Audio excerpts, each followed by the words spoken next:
Welcome back, shop rats. It's another Talk About It Tuesday, and today we're going to talk about, do we need to spend 100 grand on tools and equipment to DIY build cars like the ones we have here? Stick around. I'm Mike. You are watching Mike R's Shop. We have a lot of fabrication projects like the Forsyth Duster here and the Golden Mullet over there, and we've got a hybrid project right here that you can't see very well, the 74 Sassy Swinger, and we got a lot. Well, we got this Cummins diesel truck over here also. We got a lot of different varying projects, and most of what this channel is about is fabricating stuff yourself and saving big money at Menards or in your own shop. But recently, a viewer made a comment and said something about, yeah, it's true, you can do that, but you got to spend $100,000 worth of tools to do it.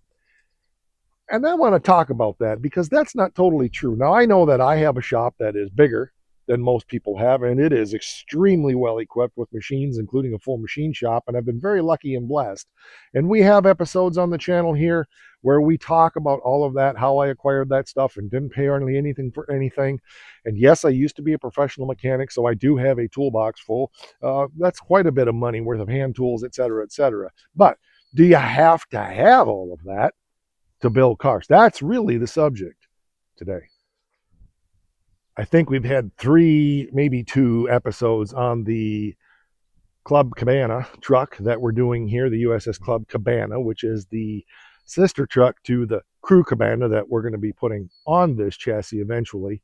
And one of the things that I'm doing on this is to show you, you haven't seen it yet, but you're going to, how you don't even have to have a welder to do a lot of this stuff. We got bad cab mounts on the front, and floor pans are roached and wasted. And we're doing this thing like any DIY could do if he had a drill and a handful of screws and a couple of washing machines, to show you that, no, maybe it's not a perfect restoration, but you can patch something up pretty good and make it very functional, and it doesn't cost you hardly anything at all.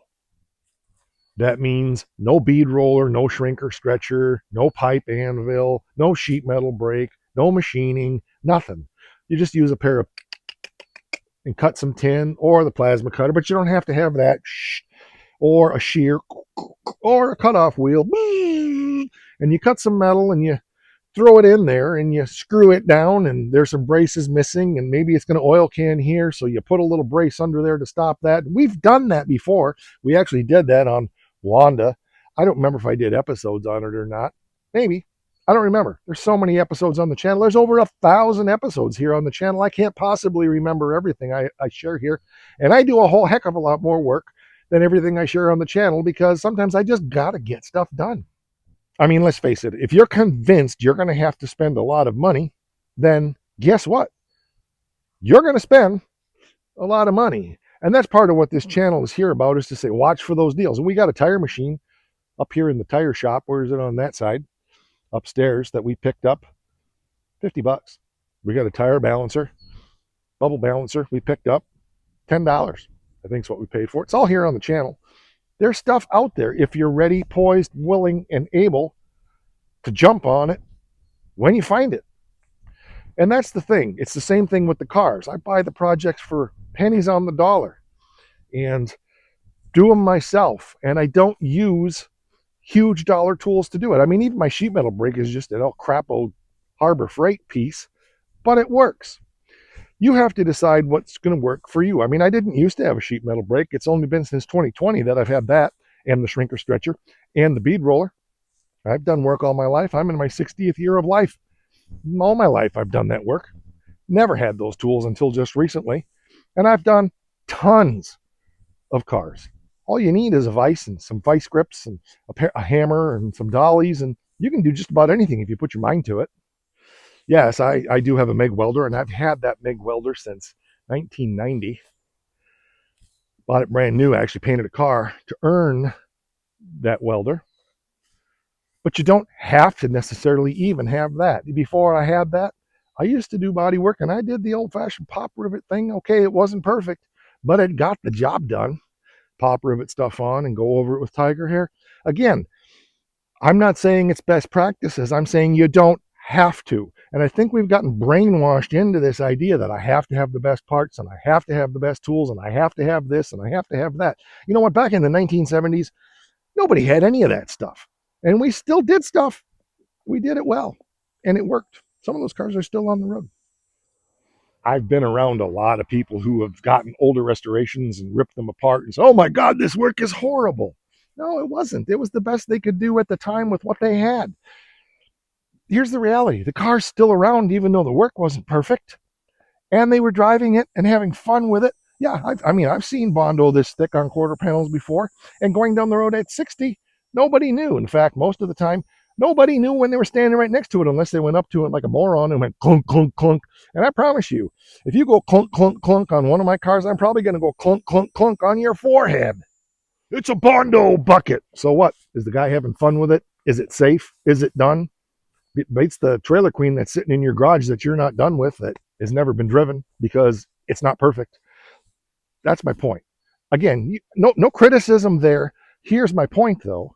If you're not enjoying it, if you're not out to do whatever it is that is fun for you, if you like making them perfect, render thyself unconscious. Have fun with it. Do it. That's fine. But don't criticize the guy who just wants to slap his car together and get it done. And he doesn't have any money. He's got a few little hand tools and he's doing the best he can. And, be an encouragement. Find ways that you can encourage a person like that to get it done, and maybe find some creative ways to help them get some tools or borrow some tools or find some stuff. Say, hey, you know what? I saw a guy on YouTube made a sheet metal brake and it cost $20. Why don't you check that out? See what I'm saying? We should all be working together. A couple of years ago, I know somebody came flying through the comments. I'm sure it was a keyboard warrior down in their mommy's basement saying, I would never buy a car from you. Well, that's good because I generally don't sell them anyway.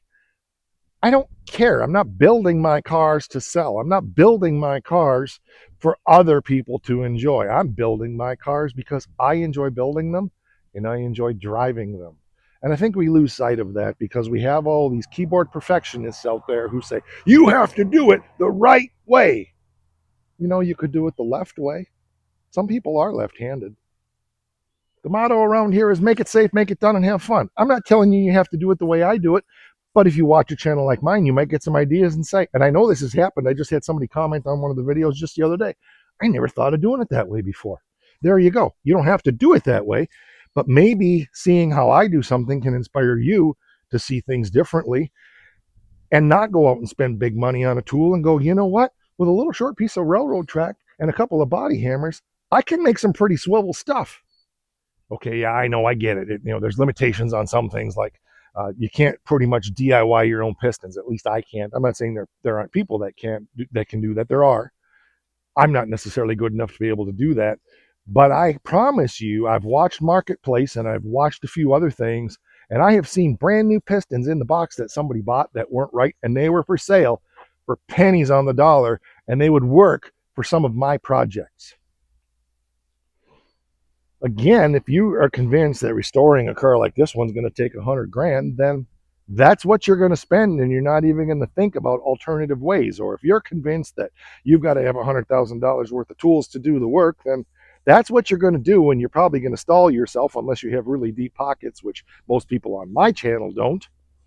But you're going to stall yourself out and not get anything done because you're getting caught up in the big money trap and the perfectionism trap. $100,000 to equip your shop? No. Oh, but you look at the place you live in, Mike, you have all of this. I promise you, I bought this property the same way as I bought all these projects, and I got it for pennies on the dollar. If you're smart, if you're resourceful, and if you're paying attention, those deals are out there all the time. All right, that's going to do it for this one. Like, share, subscribe. We have channel memberships for as little as $5 a month. You get all kinds of access to behind-the-scenes content and pre-release on certain select videos. We also have some new merchandise coming soon. Still working on that. I'm just trying to work out the last details on my online shop to get that going. And one more thing, because it is important, don't forget, rock!